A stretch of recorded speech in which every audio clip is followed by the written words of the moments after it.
Sir ಬರ್ತಾ ಇಲ್ಲ. ಎಷ್ಟು ತಿಂಗಳು ಬರ್ತಿಲ್ಲ? 3 ತಿಂಗಳಿಂದ ಬರ್ತಾ ಇಲ್ಲ. ಅನ್ನಭಾಗ್ಯ ಯೋಜನೆದು ಅದು ಬರ್ತಾ ಇಲ್ಲ. ನನ್ನ ಚೆಕ್ ಮಾಡಿಸ್ಕೊಂಡು ಬಂದ್ರು ಸರ್. ಇಲ್ಲ ಅವ್ರು ಎಲ್ಲಿ ಕೊಡ್ತಾರೆ ಇವ್ರದ್ದು ಇಷ್ಟೇ ಅಂತಿದ್ರು ಬ್ಯಾಂಕ್. ಕೇಳಿದ್ರೆ ಏನಾದ್ರು ಯಾರನ್ನ ಕೇಳಿ ಅವ್ರನ್ನೇ ಕೇಳ್ದು. ಅವ್ರದ್ದು ಇಷ್ಟೇ ರಾಜಕಾರದ್ದು ಬಂದಿಲ್ಲ ಅಮ್ಮ ಬರಲ್ಲ ಅಂತ ಹೇಳ್ತಾವ್ರೆ ಅಂತ ಹೇಳಿ ಕಳಿಸಿದ್ರು ವಾಪಸ್ ಚೆಕ್ ಮಾಡಿ. ಸರ್ ನನಗೆ ತೊಂದರೆ ಐತೆ, ಕಾಲಿಲ್ಲ, ಕುಂತ್ಕೊಂಡು ಕೆಲಸ ಮಾಡ್ತಾ ಇದ್ದೀನಿ ಕ್ಯಾಂಟೀನಲ್ಲಿ. ಅವ್ರು ಹೇಳಿದ್ರು ನಮಗೆ ಹಾಕಿ ನಾವು ಮೋಸ ಮಾಡಿಲ್ಲ ಅವ್ರಿಗೆ ಹಾಕಿದ್ದೀವಿ ಸರ್. ಅವ್ರಿಗೆಲ್ಲ ಅಂದ್ರೆ ನಮಗೆ ಇನ್ನೊಬ್ರ ಮನಸ್ಸು ನಾವು ಅರ್ಥ ಮಾಡ್ಕೊಳಕ್ಕಾಗುತ್ತಾ? ಅದಕ್ಕೆ ಸರ್ ನಮಗೆಲ್ಲ ಏನು ಮೋಸ ಮಾಡ್ತಾರೆ. ಮನೆಯಿಲ್ಲ ಏನಿಲ್ಲ, ಜೀವನ ಮಾಡ್ತಾಯಿದ್ವಿ, ಕೂಲಿ ಮಾಡ್ಕೊಂಡು ಹೆಲ್ಪ್ ಆಗಿತ್ತು. ನನ್ನಂತಲ್ಲಿ ಹೆಲ್ಪ್ ಆಗಿತ್ತು. ಇಲ್ಲ ಗೊತ್ತಾಯಿಲ್ಲ. ವರ್ಷ ಐತೆ, ನನಗೊಂದು 56 ವರ್ಷ ಐತೆ. ಓಟ್ ಪಿಂಚಣಿ ಗೊತ್ತಾಯಿಲ್ಲ. ಕೇಳೋಕ್ಕೋದ್ರು ಮಾಡಿಸ್ಕೊಡಿ ಅಂದ್ರೆ 10,000 ಕೇಳ್ತಾರೆ. ನಾವು ಎಲ್ಲಿಂದ ಕೂಲಿ ಮಾಡೋದು ತಂದು ಕೊಡೋದು ಸರ್. ಓಟ್ ಪಿಂಚಣಿ ಸಹ ನಾವು ಮಾಡಿಲ್ಲ. ಅದು ಆಧಾರ ಗೊತ್ತೈತೆ ಅಂತ ನೆಮ್ಮದಿಯಿಂದ ಇದ್ದೆ ಸರ್. ಈಗ ಗೊತ್ತಾಯಿದ್ದೀನಿ ಕೆಲಸ ಮಾಡೋಕ್ಕೆ. ಏನು ಮಾಡೋದು ಸರ್? ಅದು ಇಲ್ಲ. ಕಷ್ಟ ಇದೀನಿ, ಬಂದು ಕೆಲಸ ಮಾಡ್ಕೊಂಡು ಹೋಗ್ತೀನಿ ಮನೆ. ಇಲ್ಲ ಸರ್, ನಮ್ಗೆ ಜೀವನ ಮಾಡೋಕ್ಕೆ ತುಂಬಾ ತೊಂದರೆ ಐತೆ ಸರ್. ಸರ್ಕಾರ ಬೇಗ ಬಿಡುಗಡೆ ಮಾಡಬೇಕು ನಮ್ಮಂತಾರ ನೋಡಿ. ಬರ್ತಾ ಇಲ್ಲ. ಸುಮಾರು 2 ತಿಂಗಳಾಯ್ತು ಬಂದೇ ಇಲ್ಲ. ಅದರಿಂದ ತುಂಬಾ ಅನುಕೂಲ ಆಯ್ತಿತ್ತು. ಯಾಕೆ ಈ ಥರ ಅರ್ಧಂಬರ್ಧ ಮಾಡಿ ಸಿದ್ದರಾಮಯ್ಯ ಅವ್ರು ಬಿಟ್ಬಿಟ್ರಲ್ಲ, ತುಂಬ ಬೇಜಾರಾಗ್ಬಿಟ್ಟೈತೆ ನಮಗೆ. ಏನಾದ್ರು ಮಾಡಿ ಬರೋಂಗ್ ಮಾಡಿ ಸ್ವಲ್ಪ ಹೆಂಗ ಮನೆಗೆಲ್ಲ ಮೇಂಟೈನ್ ಆಗಿ. ಯೋಜನೆದು ಬಂದಿಲ್ಲ, 2 ಬಂದಿಲ್ಲ. ಸುಮ್ಮನೆ ಒಂದು 6 ತಿಂಗಳು ಕೊಟ್ಟರು ಮತ್ತೆ ಬಿಟ್ಟೇ ಬಿಟ್ರಲ್ಲ. ಏನಾದ್ರು ಮಾಡಿ ಕೊಡ್ಸಂಗೆ ಇದು ಮಾಡಿ. ಏನು ಎಲ್ಲದ್ರಲ್ಲೂ ನಾವು ಕೂಲಿ ಮಾಡ್ಕೊಂಡು ತಿನ್ನೋದು, ಹೆಂಗೋ ಸ್ವಲ್ಪ ಅನುಕೂಲ ಆಗೋದು. ಈಗ ಅದು ನಿಂತೋಗ್ಬಿಡ್ತಲ್ಲ. ಬೆಲೆ ಜಾಸ್ತಿ ಆಗೈತೆ, ಎಲ್ಲ ರೇಟು, ಎಲ್ಲ ದಿನಸಿ ರೇಟ್ ಎಲ್ಲ ಜಾಸ್ತಿ ಆಗೈತಿ. 2,000 ಕೊಡ್ತೀವಿ ಅಂತ ಎಲ್ಲ ರೈಟ್ ಜಾಸ್ತಿ ಮಾಡ್ಬಿಟ್ರು.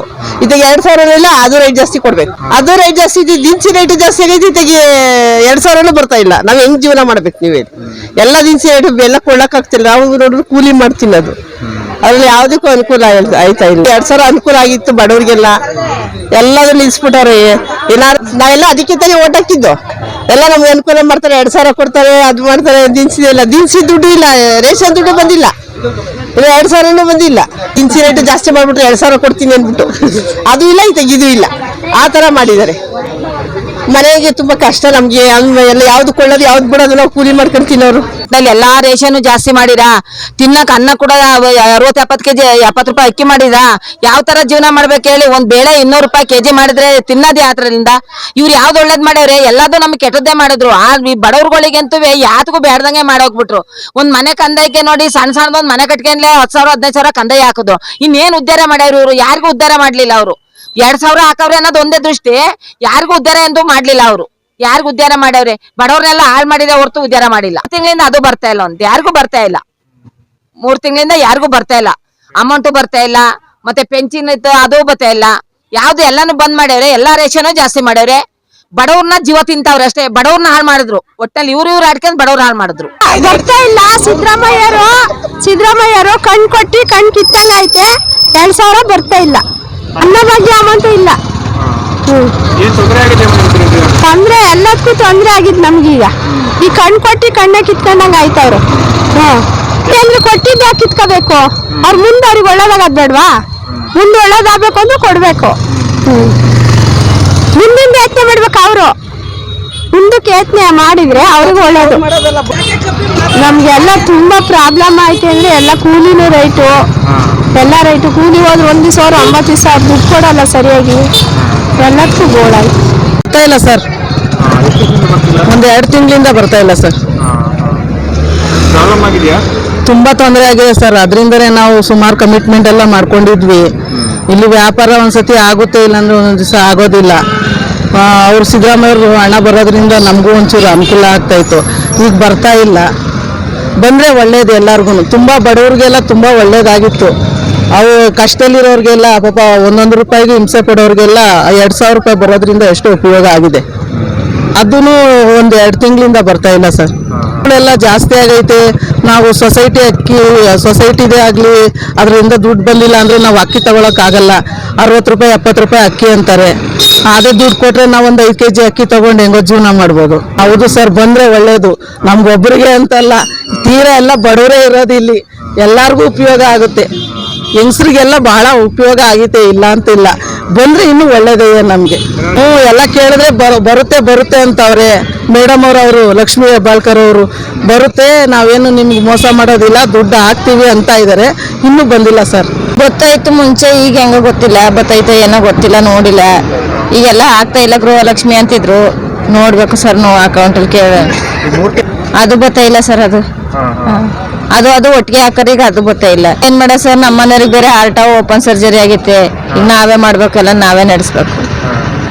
ಹಿಂಗೆ ವ್ಯಾಪಾರ ಕಮ್ಮಿ, ಏನ್ ಮಾಡೋದು, ಕಾಫಿ ಟೀನೇ ಮಾರ್ಕೊಂಡು ಜೀವನ ಮಾಡ್ಬೇಕು. ಅನುಕೂಲ ಆಗೋದು ಸರ್, ಮೆಡಿಸಿನ್ ಅದು ಇದಕ್ಕೆ ಅಂತ ಅನುಕೂಲ ಆಗೋದು. ಈಗ ಏನ್ ಮಾಡೋದು, ಭಾರಿ ತೊಂದ್ರೆ ಐತಿ. ಏನ್ ಹೇಳೋದು ಸರ್ಕಾರಕ್ಕೆ?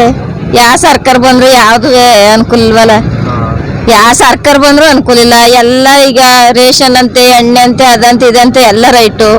ಏನ್ ತಗೊಂಡ್ ತಿನ್ನೋದು, ಬಾಡಿಗೆ ಕಟ್ಟೋದು, ಏನ್ ಮಾಡೋದು ಅನ್ನೋದೇ ಗೊತ್ತಾಗೋದಿಲ್ಲ ಸರ್. ಎಲ್ಲ ರೈಟ್ ಜಾಸ್ತಿ, ಕಷ್ಟ ಸರ್ ಬಡವ್ರ ಜೀವನ ಮಾಡೋದು.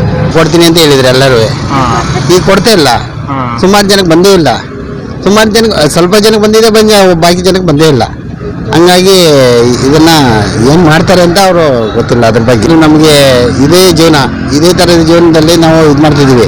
ಹೆಂಗ್ಸಿಗೆ 2,000 ಬರ್ತಿತ್ತು, ಅದರಲ್ಲೂ ಜೀವನ ಮಾಡ್ತಿದ್ದು. ಅದನ್ನು ಈಗ ನಿಲ್ಲಿಸಿ ಹಾಕಿದ್ದಾರೆ. ಅದ್ರ ಬಗ್ಗೆ ನಾವು ಏನು ಮಾಡೋದು ಅಂತಾರೆ ಗೊತ್ತಾಯ್ತಿಲ್ಲ ನಮಗೆ. ನೀವೇ ಹೇಳ್ಬೇಕಿಲ್ಲ. ಅದರಿಂದ ಅನ್ನ ಬಗ್ಗೆ ಯೋಜನೆ ಅದು ಬರ್ತಾ ಇಲ್ಲ ಸರ್, ಅದು ನಿಂತೋಗಿದೆ. ಅನ್ನ ಬಗ್ಗೆನೂ ನಿಂತೋಗಿದೆ, 2,000 ನಿಂತೋಗಿದೆ, ಎರಡು ನಿಂತೋಗಿದೆ. ಅದ್ರ ಬಗ್ಗೆ ನಾವು ಏನು ಮಾತಾಡೋಂಗೆ ಇಲ್ಲ, ಆ ಥರ ಆಗಿದೆ. ಕೇಳ್ದ ಬರ್ತಾ ಇಲ್ಲ ಅಂತ ಒಟ್ಟು ಜನ ಅಂತಾರೆ, ಬರ್ತಾ ಇದೆ ಅಂತ ಒಟ್ಟು ಜನ ಅಂತಾರೆ. ಅದಾಗಿ ಈ ಥರ ಏನು ಮಾಡ್ತಾರೆ ಅಂತ ಗೊತ್ತಿಲ್ಲ ಸರ್. ಇದು ಕೊಡಬೇಕು ಅಂತ ಹೇಳ್ತಿದ್ದೀವಿ, ಕೊಡಲಿ ಅವರು. ಕೊಟ್ಟರೆ ಸ್ವಲ್ಪ ಅನುಕೂಲ ಆಗುತ್ತೆ ಜನಗಳಿಗೆ ಅನುಕೂಲ ಆಗುತ್ತೆ, ಮತ್ತು ಅವರು ಸಂಸಾರ ಮಾಡೋಕ್ಕೆ ಅನುಕೂಲ ಆಗುತ್ತೆ. ಅದರಿಂದ ಅವ್ರು ಕೊಡ್ತಾ ಇಲ್ಲ, ನಿಲ್ಲಿಸಿ ಹಾಕಿದ್ದಾರೆ. ಮತ್ತೆ ಕೊಡಬೇಕು ಸರ್, ಅದು ನಿಲ್ಲಿಸಬಾರ್ದು ಅದನ್ನು.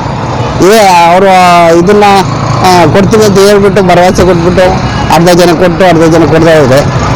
ಯಾವ ಥರ ಮಾಡ್ತಾರೆ ಜನಗಳು, ಅದ್ರ ಬಗ್ಗೆ ನಾವು ಇದು ಮಾಡ್ತಾ ಇದ್ದೀವಿ ಸರ್. ಬಡವರಿಗೆಲ್ಲ ತೊಂದರೆ ಆಗುತ್ತೆ.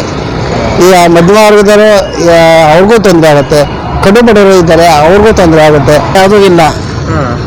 ಸರ್ಕಾರದಲ್ಲಿ ಭಾಳ ಮೋಸ ಆಗ್ತೈತೆ. ಇದರಿಂದ ಭಾಳ ಜನಗಳಿಗೆ ತೊಂದರೆ ಆಗ್ತದೆ, ಕಷ್ಟ ಅನುಭವಿಸೋದು ಜನಗಳು ಭಾಳ. ಹಂಗಾಗಿ ಏನು ಮಾಡ ಎಷ್ಟಿನಿಂದ ಬರ್ತಿಲ್ಲ? ಸ್ಟಾರ್ಟಿಂಗಿಂದಲೂ ಬಂದಿಲ್ಲ, ಬಂದೇ ಇಲ್ಲ. ಕೇಳಿದ್ರೆ ಬರೋ GST ಅಂತಾರೆ, GSTನೇ ಬರ್ತಾಯಿಲ್ಲ. ಅಲ್ಲ, GST ಎಲ್ಲ ಇದು ಗೌರ್ಮೆಂಟಿಂದ ಏನಾರು ಹೇಳಿದ್ರೆ GST ಅಂತಾರೆ. ಅಲ್ಲ ಚೆಕ್ ಮಾಡಿದ್ರೆ ಯಾವುದೂ ಇಲ್ಲ, ಸುಮ್ಮನೆ ಮೋಸ ಎಲ್ಲ ಆಗ್ತಾರೆ. ಸರ್ಕಾರ ಪ್ರಯೋಜನ ಇಲ್ಲ, ಜನಗಳಿಗೆ ಮೋಸ ಮಾಡ್ತಾ ಇದ್ದಾರೆ ಅಷ್ಟೇ. ಜನಗಳು ಮಂಗಳು ಆಗ್ತಾ ಇದಾರೆ ಅಷ್ಟೇ, ಬುದ್ಧಿವಂತರು ಆಗ್ತಾರೆ. ಅದು ಬಿಟ್ಟರೆ ಏನು ತಪ್ಪು ಸರ್. ಇದ್ರ ಬಗ್ಗೆ ಅಂದರೆ ಸರ್ವರ್ ಸರಿ ಇಲ್ಲ ಅಂತ ಹೇಳ್ತಿದ್ದಾರೆ. ಇನ್ನು DBT ಅದೆಲ್ಲ ಚೆಕ್ ಮಾಡಿಸ್ಬೇಕು ಅಂತ ಹೇಳ್ತಿದ್ದಾರೆ ಒಂದು. ಆಮೇಲೆ ಆಧಾರ್ ಕಾರ್ಡ್ ಸೀಡಿಂಗ್ ಆಗಿರಲ್ಲ ಬ್ಯಾಂಕಿಗೆ ಅಂತ ಹೇಳ್ತಾರೆ, ಅದು ಸ್ವಲ್ಪ ಪ್ರಾಬ್ಲಮ್ ಇರ್ಬೋದು. ಈಗ ಮೊನ್ನೆ ಫಸ್ಟ್ ಕಂತಿನ ಹಣ ಬಿಡುಗಡೆ ಆಗಿದೆ ಅಂತ ಹೇಳ್ತಿದ್ದಾರೆ. ಈಗ 2ನೇ ಕಂತು 3ನೇ ಕಂತು ಬರಬೇಕು, ಇವತ್ತು ನಾಳೆ ಬರ್ಬೋದು ಅನ್ಕತೆ ಹೇಳ್ತಿದ್ದೀನಿ ನಾನು. ಅಂದರೆ ಇದನ್ನ ಸ್ವಲ್ಪ ಈ ಪಂಚಾಯತಿ ಮಟ್ಟದಲ್ಲಿ ವ್ಯವಸ್ಥೆನ ಸರಿ ಮಾಡಿದ್ರೆ ಎಲ್ಲರಿಗೂ ಅನುಕೂಲ ಆಗುತ್ತೆ. ಯಾಕೆಂದರೆ ಎಲ್ಲರೂ ಬಂದು ಬ್ಯಾಂಕಿಗೆ ಬಂದು ನಿಂತ್ಕೊಳ್ಳೋಕ್ಕಾಗಲ್ಲ. ಯಾಕೆಂದರೆ ಒಬ್ಬೊಬ್ಬರು ಕೆಲಸಕ್ಕೆ ಹೋಗ್ತಾರೆ, ಜಮೀನು ಈ ಟೈಮಲ್ಲಿ ಈಗ ಬೆಳೆ ಟೈಮು, ಎಲ್ಲರೂ ಒಂದೊಂದು ದಿನ ಕೆಲಸ ಬಿಟ್ಟು ಬರೋಕ್ಕಾಗಲ್ಲ. ಹಾಗಾಗಿ ಒಂದು ಪಂಚಾಯತಿ ಲೆವೆಲಲ್ಲೇ ಒಂದು ಊರಿಗೆ ಒಬ್ಬರನ್ನ ಅಧಿಕಾರಿಗಳು ನೇಮಿಸ್ಬಿಟ್ಟು ಒಂದು ಆಧಾರ್ ಕಾರ್ಡು ಬ್ಯಾಂಕ್ ಖಾತೆ ಇದು ಮಾಡೋದಕ್ಕೋಸ್ಕರ ಒಂದು ಜಂಟಿಯಾಗಿ ಒಂದು ಬ್ಯಾಂಕು ಪಂಚಾಯತಿ ಎಲ್ಲ ಒಂದು ಇಲಾಖೆಗಳೆಲ್ಲ ಜಂಟಿಯಾಗಿ ಕಾರ್ಯನಿರ್ವಹಿಸಿದ್ರೆ ತುಂಬ ಅನುಕೂಲ ಆಗುತ್ತೆ. ಹೌದು ಸರ್, ಅದಾಗಲೇಬೇಕಲ್ವಾ. ಎಲ್ಲ ಸರ್ಕಾರ ಬಂದರೂ ಅದನ್ನೇ ಮಾಡೋದಲ್ವಾ. ಈಗ ಒಂದು ಕಡೆ ತಗೊಂಡ್ರೆ ತಾನೇ ಒಂದು ಕಡೆ ಕೊಡೋಕ್ಕಾಗೋದು.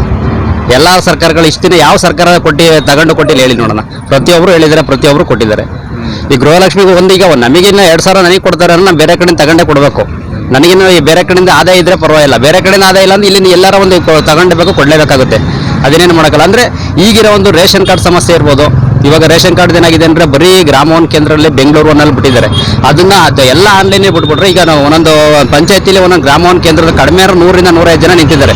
ಈಗ 2 ಲಕ್ಷದಿಂದ 3 ಲಕ್ಷ ಕಾರ್ಡು ಪೆಂಡಿಂಗ್ ಇದೆ ಅಂತ ಹೇಳಿದ್ದಾರೆ. ಅದೇ ಮಾಡಿಸಿರೋದು ಕೊಡಬೇಕು ಅಂತ. ಅದನ್ನು ಆದಷ್ಟು ಬೇಗ ವಿಲೇವಾರಿ ಮಾಡಿದ್ರೆ ಜನಗಳಿಗೆ ಅನುಕೂಲ ಆಗುತ್ತೆ. ಯಾಕೆಂದರೆ ಎಷ್ಟೋ ಜನ ಹೊಸ ಮದುವೆ ಆಗಿರ್ತಾರೆ, ಅವ್ರ ಅಪ್ಪ ಅಮ್ಮನ ಜೊತೆ ಬಿಟ್ಟು ಬೇರೆ ಕಡೆ ಎಲ್ಲೋ ಜೀವನ ಮಾಡ್ತಿರ್ತಾರೆ. ಅವ್ರು ರೇಷನ್ ತಗೊಳ್ಳೋಕ್ಕೋಸ್ಕರನೇ ಮತ್ತೆ ಊರಿಗೆ ಬರಬೇಕು. ಹಂಗಾಗಿದೆ ಇವಾಗ ಪರಿಸ್ಥಿತಿ. ಯಾಕೆಂದರೆ ತಂದೆ ತಾಯಿ ಬೇರೆ ಕಡೆ ಇರ್ತಾರೆ, ಮಕ್ಕಳು ಬೇರೆ ಜಾಬಲ್ಲಿ ಇರ್ತಾರೆ.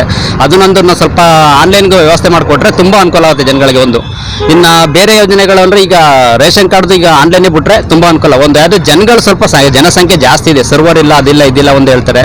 ಅದನ್ನು ಈಗ ಒಂದು ಪಂಚಾಯತಿ ಒಂದು ಕೊಡೋದ್ರ ಬದಲು 2-3 ಕೊಟ್ಟರೆ ಇಂಥ ಟೈಮಲ್ಲಿ ಅನುಕೂಲ ಆಗುತ್ತೆ ಜನಗಳಿಗೆ. ಕರ್ನಾಟಕ ರಾಜ್ಯದಲ್ಲಿ ಏನಾಗ್ತದೆ ಅಂದರೆ ಕರ್ನಾಟಕ ಮಾತ್ರ ಸೀಮಿತವಾಗಿ ಪೆಟ್ರೋಲ್ ಡೀಸೆಲ್ ರೇಟನ್ನು ಜಾಸ್ತಿ ಮಾಡಿದ್ದಾರೆ. ಅದು ಜನಗಳ ತೆರಿಗೆ ದುಡ್ಡು ರೂಪದಲ್ಲಿ ನಮ್ಮ ಹತ್ರ ತಗೊಂಡು ಮತ್ತೆ ನಮಗೆ ಕೊಡ್ತಿದ್ದಾರೆ. ಯಾವುದೋ ಈ ಬಿಟ್ಟಿ ಯೋಜನೆಗಳು, ಗೃಹಲಕ್ಷ್ಮಿ ಇರ್ಬೋದು, ಅನ್ನಭಾಗ್ಯ ಯೋಜನೆ ಇರ್ಬೋದು, ಅದು ನಮಗೆ ಒಂದು ತಿಂಗಳು 2 ತಿಂಗಳು ಬಂದಿರ್ಬೋದು. ಅದು ರೇಷನ್ ಕಾರ್ಡ್ ನಂಬರು ಅದೇನೋ ಲಿಂಕ್ ಮಾಡಿಸಿ ಎಲ್ಲ ಮಾಡಿಸಿ ಪಾಸ್ಬುಕ್ ನಂಬರ್ ಕೊಟ್ಟು ಬಂದರೂ 1 ತಿಂಗಳು 2 ತಿಂಗಳು ಬಂದಿದೆ. ಅದ್ರ ಬದಲು ಅಕ್ಕಿನೇ ಕೊಟ್ಟಿರೋ ಎಷ್ಟೋ ಬಡವರು ಉಪಯೋಗ ಆಗ್ತಿತ್ತು ಸರ್.